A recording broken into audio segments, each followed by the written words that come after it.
Welcome. My name is Congresswoman Brenda Lawrence, and I represent Michigan's 14th Congressional District. Let me start by thanking the Congressional Black Caucus Foundation for hosting the annual Legislative Conference virtually this year. This conference is an important way for us to discuss the importance of Black women and our voice to change the lives of women in America, specifically Black women, through the lens of journalism. As the only Black woman chairwoman of the Bipartisan Women's Caucus in Congress and the Democratic Women's Caucus, I prioritize issues of importance for all women, particularly Black women.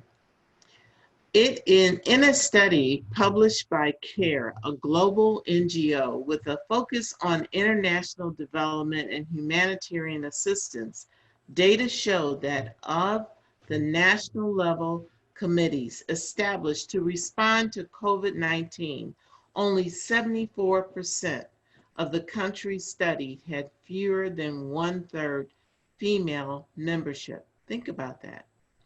And nearly 25% of the sample showed no evidence that the government had made funding or policy commitments for the major impacts of COVID-19 on women and girls, such as the impact of staying home, domestic violence, pregnancy, and the economic impact of women related to COVID. Black women have always been at the front lines fighting for our equality in all areas of life, both domestic and globally. So why is it that we are always left out of these important conversations? Black women have blazed trails, set standards, and broken barriers in every job sector, elected positions, and throughout the civil rights movement in America. A 2018 survey conducted by the Women's Media Center found that Black women made up less than 3% of employees in media-related jobs, including journalists and those in leadership. There is no possible way for journalism to be diverse in reporting if minority women only make up a little more than 5% of all the employees. Women voices in journalism, particularly Black women voices, often lead to several positive outcomes, promoting representation and diversity, broadening perspectives in public discourse, and challenging the norms about women's participation in public life.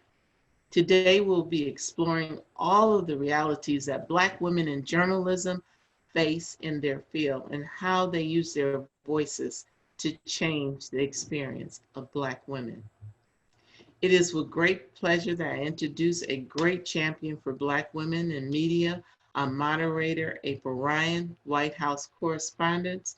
She has had a unique vantage point as the only Black female reporter covering urban issues from the White House, a position that she has held since the Clinton era.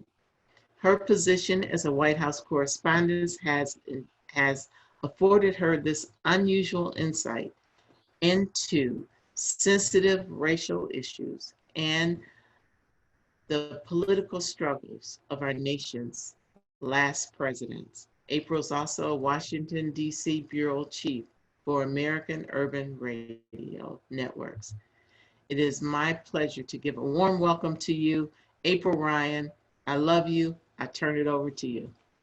Thank you, Congresswoman. I give much love back. Thank you so much. I cannot wait for this empowering session about Black women in media.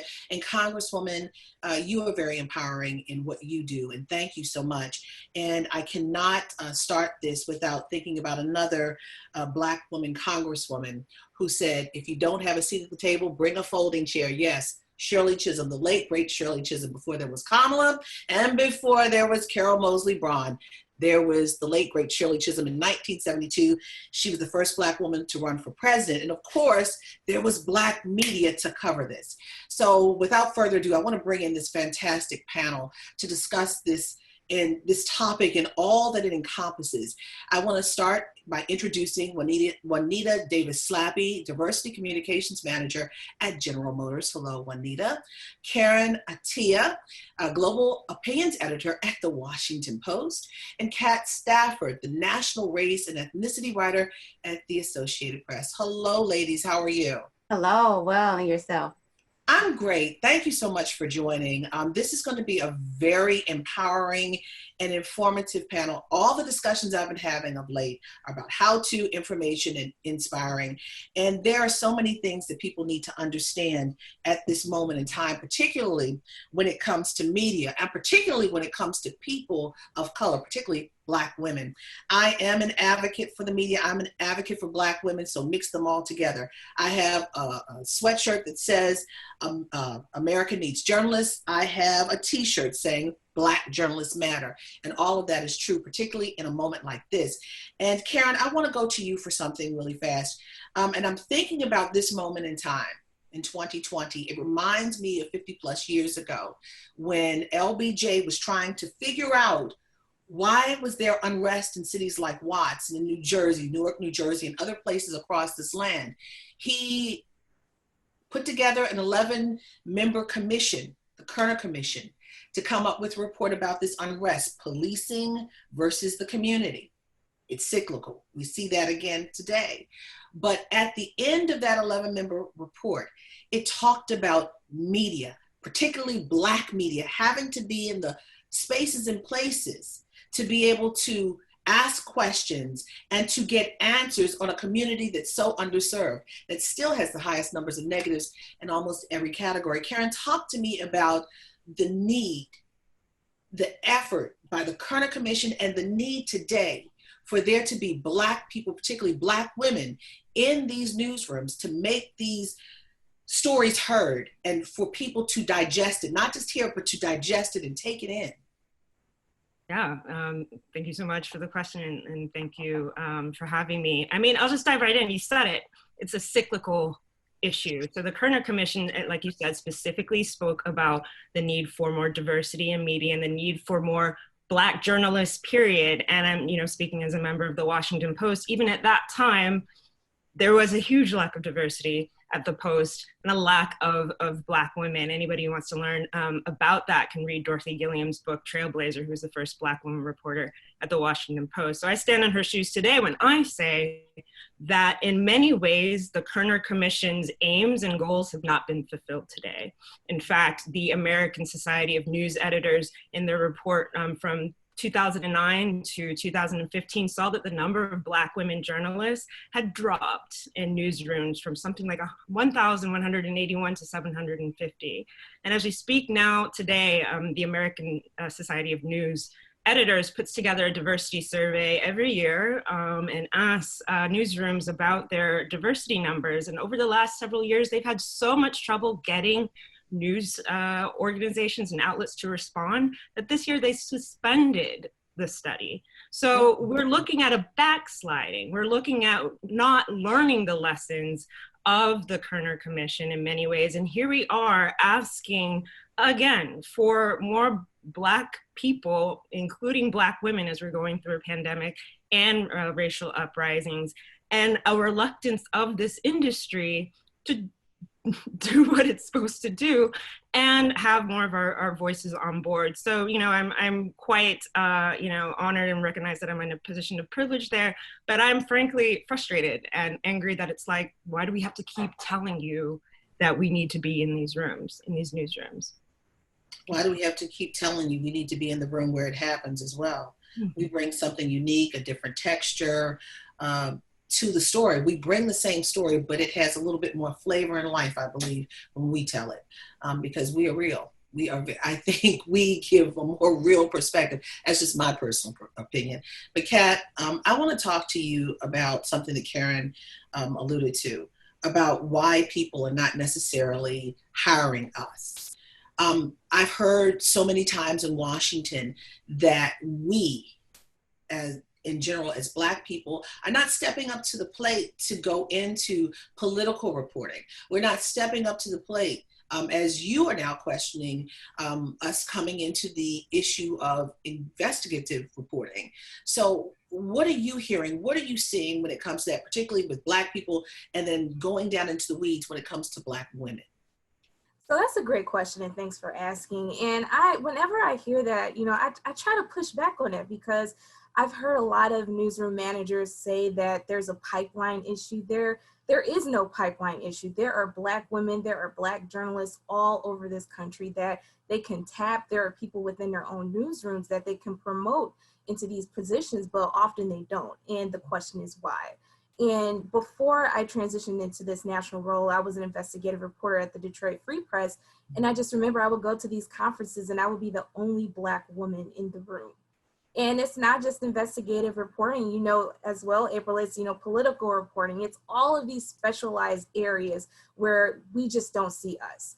And it's to the detriment of readers. Think about the impact that it has in cities like Detroit, cities like New Orleans, or places in California where you have these majority Black cities where you don't have a single person of color, or to be more specific, a single Black woman or Black man in these newsrooms telling our stories. What impact does that have? And I point to this current pandemic. Everyone was surprised when they saw who was being hit the hardest by COVID-19.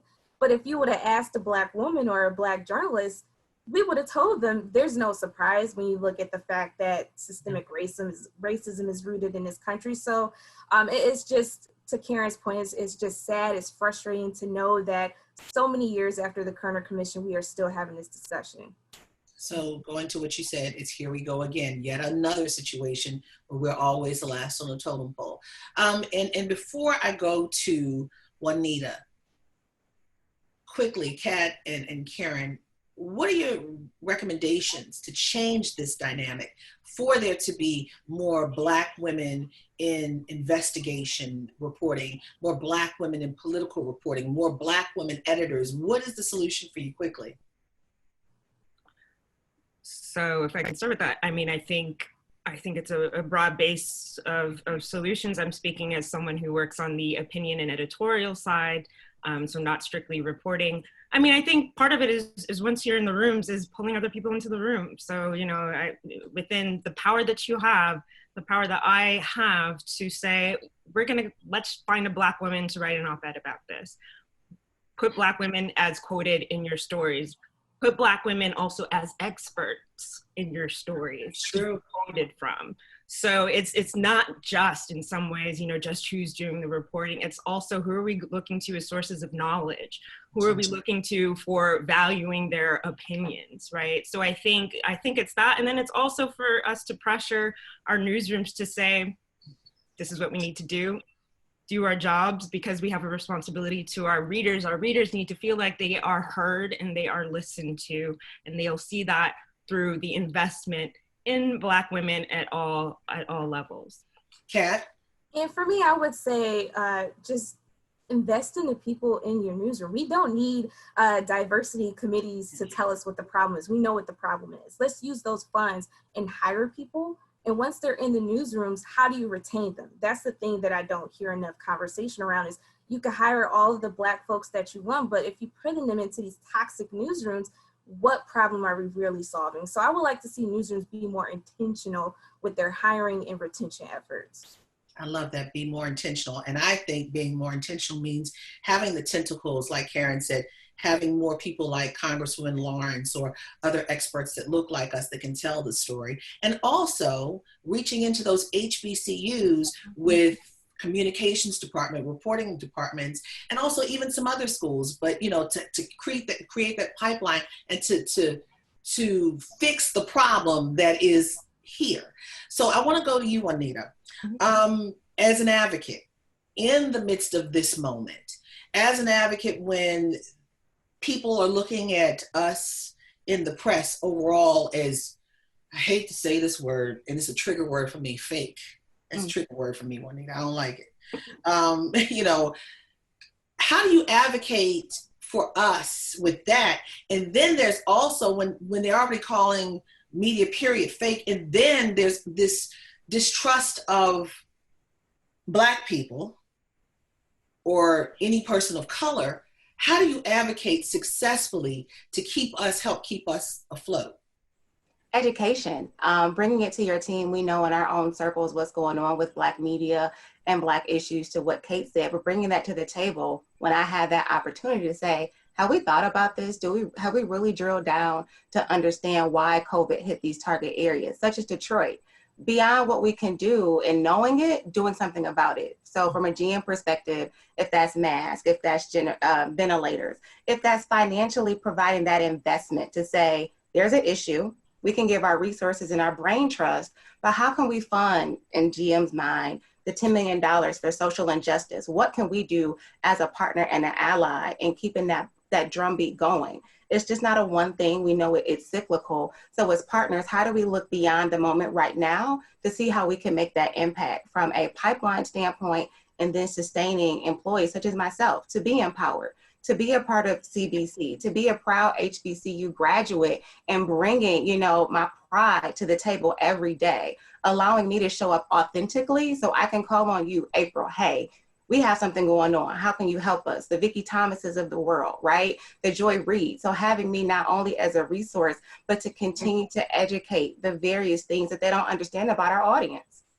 Anita, I'm with you. I'm a proud HBCU or myself, Morgan State University in the house. Hampton University here. All right, I'm a proud bear. Right. But anyway, but I want to go back to something that Karen said. Karen talked about bringing women in. Mm-hmm. And a lot of times we are not there in this space. And Karen, how has bringing people in, Black women, people who look like you and I, into the conversation, how has that changed the dynamic in tangible ways for us here in this nation and in other countries? Well, we've brought up Joy Reid's name quite often. I mean, even now for her to be, to have this basically historic place almost with MSNBC with her own primetime show is a huge encouragement.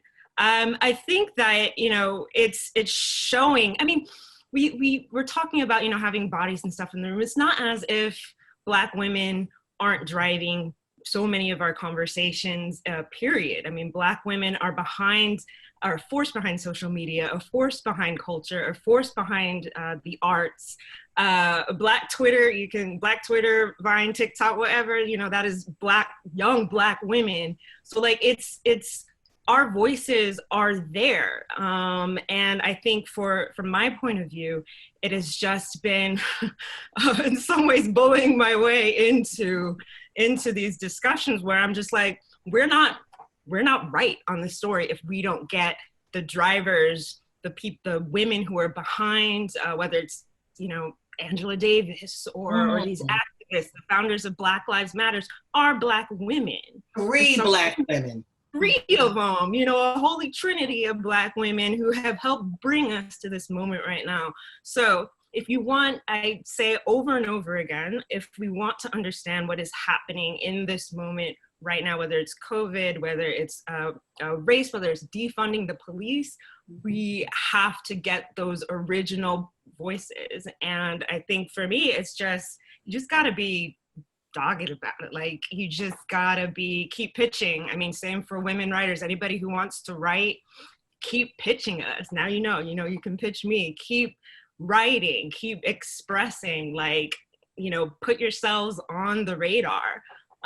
So I think so much of journalism does honestly work on that. It's sort of, who's on the inside that gets it, That's true. So Kat, Karen brought up the issue of this moment, this historic moment, racial reckoning, and also COVID. How are journalists, particularly Black women, painting this picture and helping us to understand? I know for me, when I see a lie, I call it out. I just can't, when you sit in the space, Karen's nodding her head, when you sit in the space and place long enough, 23 years, and that's not how it happens, you call foul. And I know the Washington Post has called foul over 20,000 times. I'm not going to say for who, but there's a litany of balls and strikes that we call as Black women and as Black reporters. How have we made a difference in this time of racial reckoning and at this time of COVID?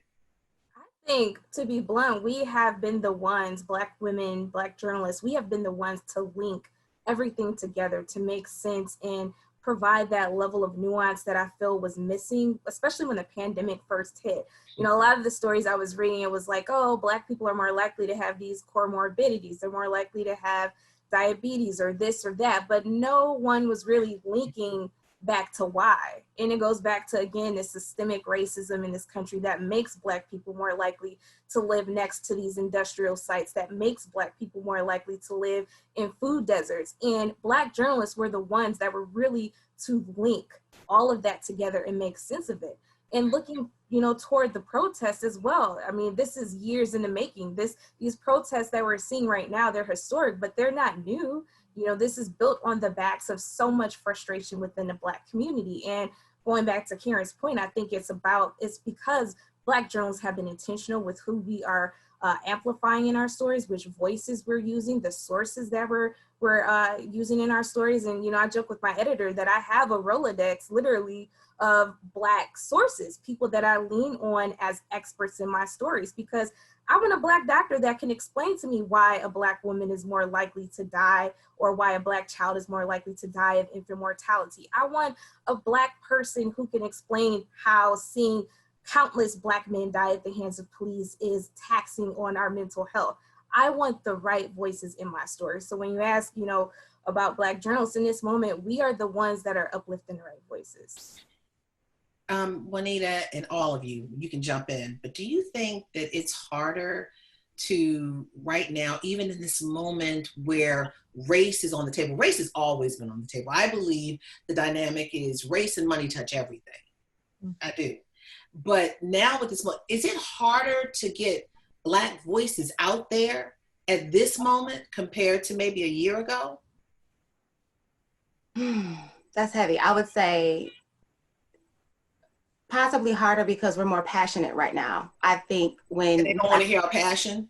Well, you have to, from a corporate standpoint, you have to practice that emotional intelligence, right? We don't want the narrative to be painted about us. So we attempt to come cool, calm, and collected. But to Kat's point, when you have so much on your back and so much on your shoulders and you're feeling it, you're living it. These are your relatives that live in, you know, these food-stricken areas that are going to the hospital, that have COVID, but don't have a test. How do you, the challenge, right? Come to work every day, putting on that face to do your job, but be who you are, right? To take care of your family, but also try to manage. So having partners in the media to help tell our story, and for me to be a brand driver to say, how can I help? Let me tell you about my resources. You do have to compress in a way, and it's a balance. So that's a challenge, right? The balance, because I think we've all been really high. You have to wear the mask. That's crazy. So I'm the angry Black woman. I've been on TV angry. So I'm sorry, I'm the mad Black woman, but we all get there. I would say, but right now it seems it's more welcome or understood, right? They finally. So now it is, but last year it wasn't. Some people are more aware, and we like to use the word woke, as we say, and then some aren't, right? But I think some of our allies on the other side of the line are understanding what we've all been saying and reporting, because now it's in your face more than ever on a day-to-day basis, whether it's the racial injustice and now health. So people are it's finally starting to manifest, and they're finally starting to understand our position and why we say the same things over and over, because we could feel this coming. So Karen, if Congresswoman Lawrence were the angry Black woman on the floor, which many of them get to be, and they have, and she's laughing right now. I mean, because the issues are so real. This is a moment of death, life and death. And if so, I guess if she screams, she gets on, right? Or if she's too calm. I mean, what is it? Tell me about that, Karen. Which way? Yeah, I'm glad you literally took the words out of my mouth. We have a right to be angry. You have a right to be angry at injustice. You have a right to be angry at racism. Audre Lorde has a whole essay on the uses of anger, and it's about how we channel that. But one thing we haven't brought up as Black journalists and as Black women who have our voices out there is part of the emotion is we face a lot of risk for doing this. Black women are the most likely to be abused online for speaking. And I've faced countless death threats, countless, you too? harassment. You too? Welcome to the club. Exactly. People who said they want to come and find a strong rope in a sturdy tree. Bomb threats, all that stuff. Yeah. Yeah.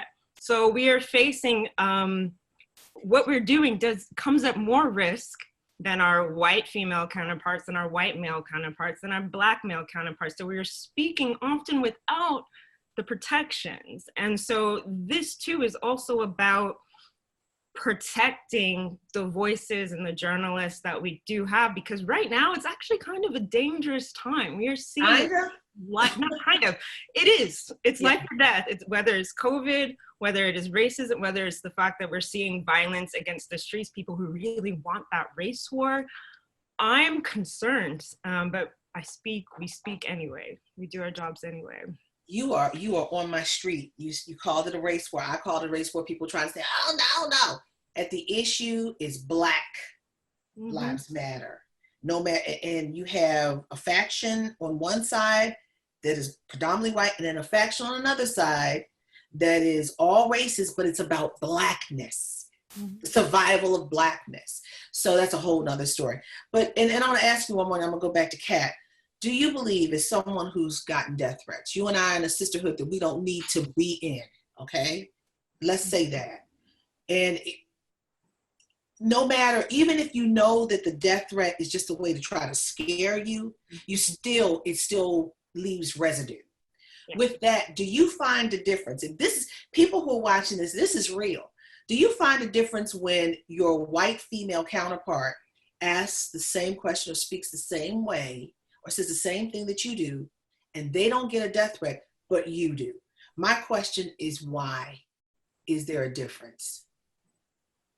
Why is there a difference? I mean, if we're going to use the question of white women tend to be protected and in general in this racial caste system that we have in this society. White women are protected and Black women are not.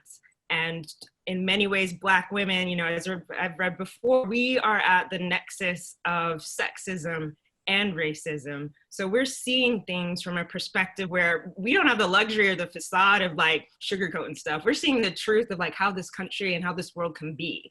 Unfiltered, unvarnished. So when we speak that truth, it makes everybody uncomfortable. Everybody wants us to actually, you know, shut up. And so I think for me, I won't say I've accepted it. I don't think it's acceptable at all. And I press for, you know, you need to protect me. I have the right to be protected and supported in doing my job and doing what I think is right. At the same time, I mean, I think it's the reality of this. It's not a game. It's not funny or cute when people say they want to kill you and your family and they want you to stop speaking the truth. And I think that's a reality that Americans need to see. This is your America. This is what America does to Black women. All I'm gonna say is preach, preach, preach, preach, preach. I could go on all day. And this is not Sunday morning. So Kat, what can you give us some more? Lay it on us, because this is heavy. This is serious. People think, oh, just journalists, they're writing a story. No, we are in different life-altering times to do our job. We are the fourth estate that just happens to be feminine and of color. Our founding fathers, our white founding fathers, put us into existence with the First Amendment, but they never thought we would be there. They never thought that we would be there. And there is a different layer, a different dynamic for us to do the job that our white male counterparts do. So Kat, come on, give me a little bit foam on this soda that we're drinking right now. You know, one thing that I always think about is I was having a conversation with the editor, and, you know, I was telling him about my background. You know, I'm from Detroit, born and raised in the city. You know, I'm a proud Detroiter.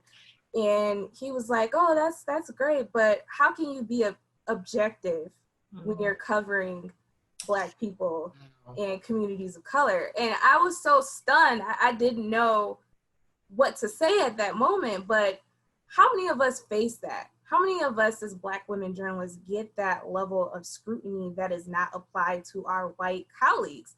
And it's extremely frustrating when people question, can you do this job? Of course we can do this job. And then you layered that on with what Karen was talking about with the death threats, just the endless emails. Like some days I write stories, I can't even check my email because it's just so bad. And I don't think people realize how much we deal with. And it just makes me think of the Breonna Taylors, all of the Black women who have been killed or who have dealt with so much pain and people just ignore it. So as we're having this discussion, it's just crazy to me that I just feel like most Americans, I think they are aware on some level, but they just choose to ignore it. I'm so glad that Congresswoman Lawrence convened this, because it feels like girlfriends just commiserating. You know, people don't realize what we go through just to do our jobs, just to put the Congresswoman on, you know, after she gets off the floor and says what she has to say. And she's been doing, I've been watching C-SPAN and watching little clips and little Twitter, you know, she's out there. Congresswoman, I want to bring you in on this. What is the backlash? Because I want to see on the other side of this as a Black woman, because you're in a white male dominated industry, if you will.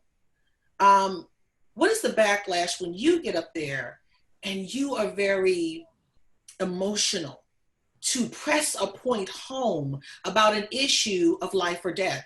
Because we don't see that side. As women, we recognize, wow, like Kat and Anita and Karen said, that we have to wear a mask. We're held to different standards for our side. But when you do that, we see you and we're like, wait a minute, we need to interview her. Tell us what happens behind the scenes with you so we can kind of understand too, from this side, what happens as we're trying to put our story together.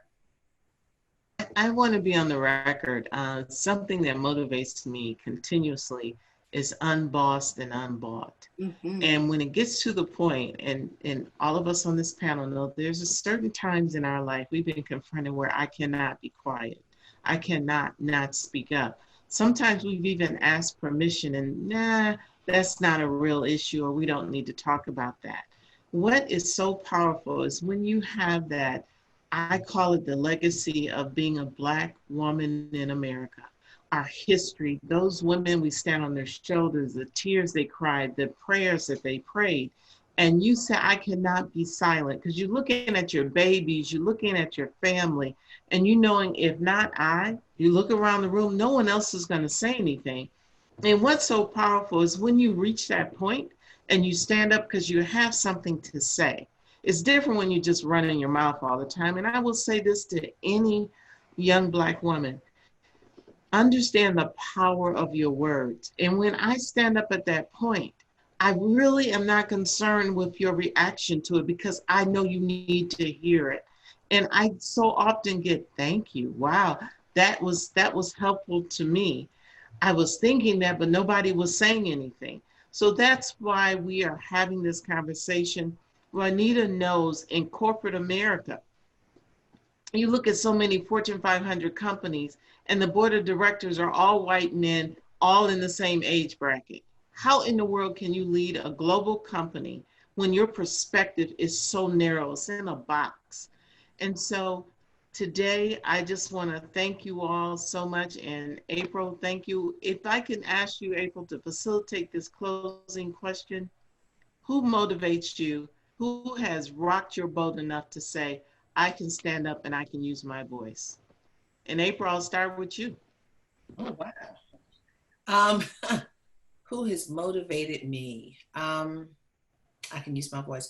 Well, Congresswoman, my late mother and my late father always taught me. My father gave me courage. He was blue collar, used to be a bus driver. He said, I don't want to drive a bus anymore. And he wound up becoming his own. He wanted to become an entrepreneur. He created a dredge company, a truck company that the trucks went to and from the port and went all across the country. I come from humble beginnings. Both sides of my family were agrarians, and my mother taught me I could be anything I wanted to be as long as I got an education and worked hard. Humble beginnings.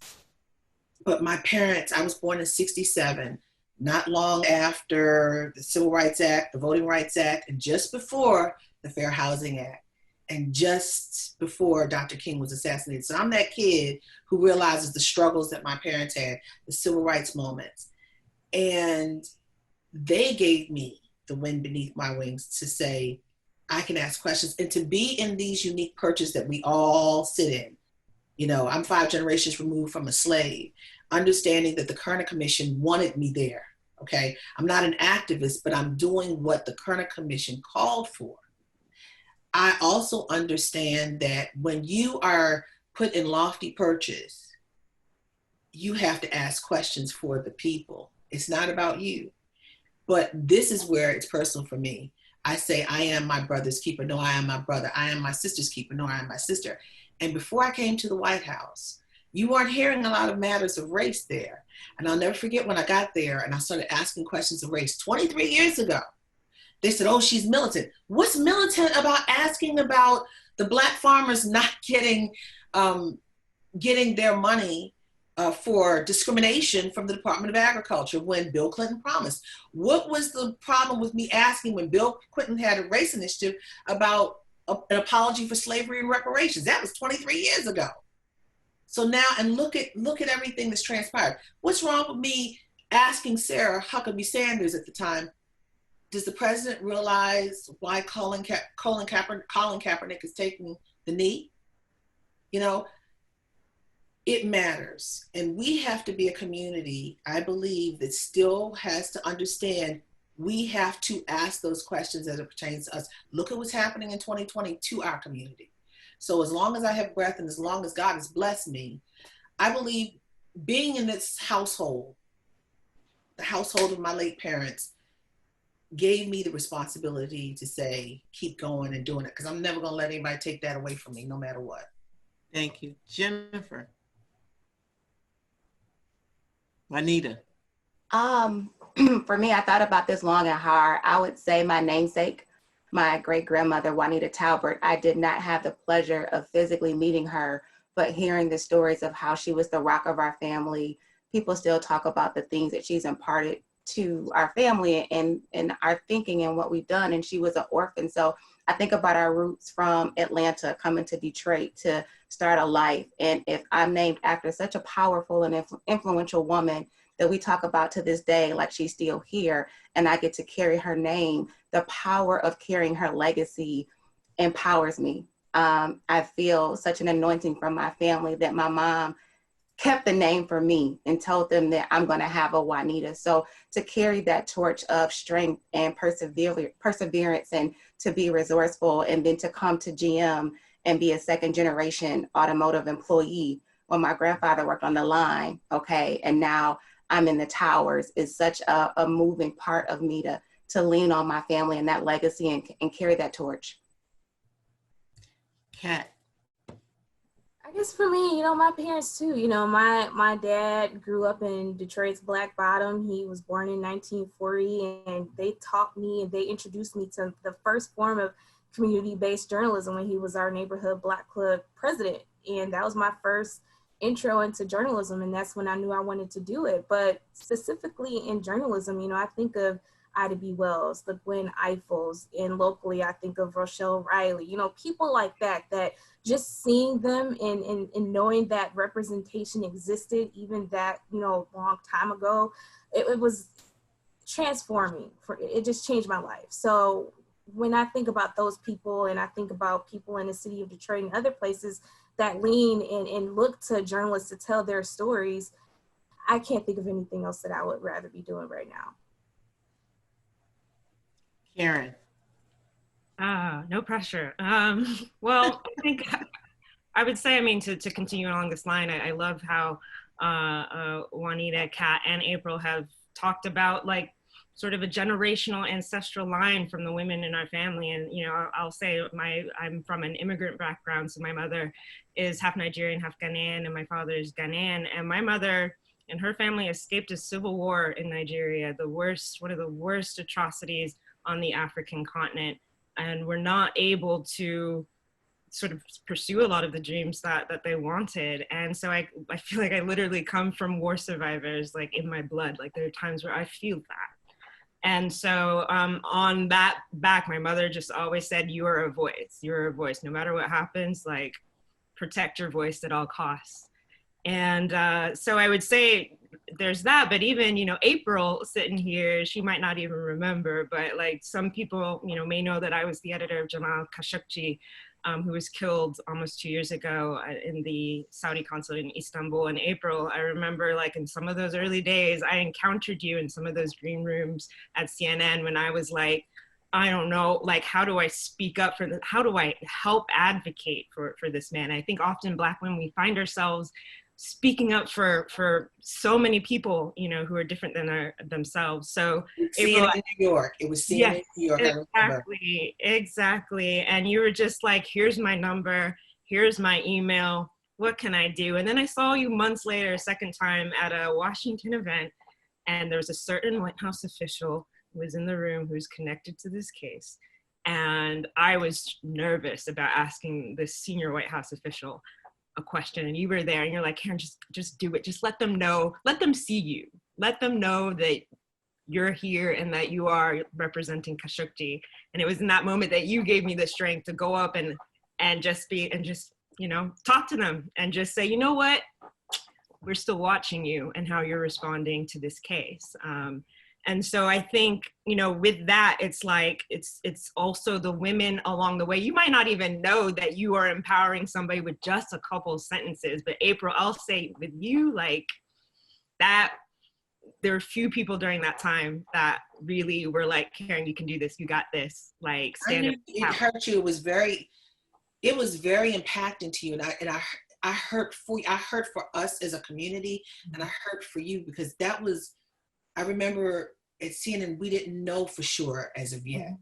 Right, correct. I remember that. Yeah. So, you know, I think it's from that. I mean, Soledad O'Brien, I keep going back to even reading women in poetry, like Audre Lorde, like just when you need women from the past who've been through hell to look at what we're going through. And I'm not downplaying what we're going through, because like this is a special type of hell. But we have now, even the fact that all 4 of us, 5 of us in this room and we can connect, is like we have a lot of power now, a lot more power than our foremothers did, of connectivity and all that. So, you know, I would just say, just recognizing that in any moment you could be carrying somebody else forward and speaking life into them and speaking life into their own purpose and encouragement, and to just always carry yourself in that way. So I thank you, April, for that still. I appreciate you. That touched my heart. Well, we're going to have to wrap up. This has been a very short, powerful session. I want to thank you, April. I want to thank you, Kat. I want to thank you, Karen and Geneva, for joining me today, Juanita, for joining me today to discuss this important topic. I also want to thank each of you for tuning in today, those of you who are watching. I just wanted to remind us of something. Shirley Chisholm stood up and became the first Black woman member of Congress and the first Black woman nominee for president, which she broke so many glass ceilings. I know I stand on her shoulders. Harriet Tubman, who stood up, we saw her movie and led slaves to freedom through the Underground Railroad, showing us what it means to stand up and fight and lead others through oppression. Rosa Parks, in her defiance of sitting down and of Jim Crow laws, showed us how we need to stand up for equality. I want you all to know that globally, Elaine Sirleaf stood up and became the first female elected head of state in Africa, spreading the message of strength of Black women on a global level. So I want everyone to know that when Sojourner Truth stood up at a predominantly white women's rights convention and gave the historic, during this historic women's suffrage movement, you know, ain't I a woman? We still can read that and feel empowered today. Ain't I a woman? You know, with our brown skin and with all of our experiences. But our conference theme is, this is our time. That's our theme. As we confront a pandemic, racial injustice, and our attack on democracy, it's our time to vote. And Black women have led, and we know we have led democracy in this country. We have fought for it. We stood up sometimes when our men couldn't. We stood up for our families. It's our time for us to be heard, to be counted in the census.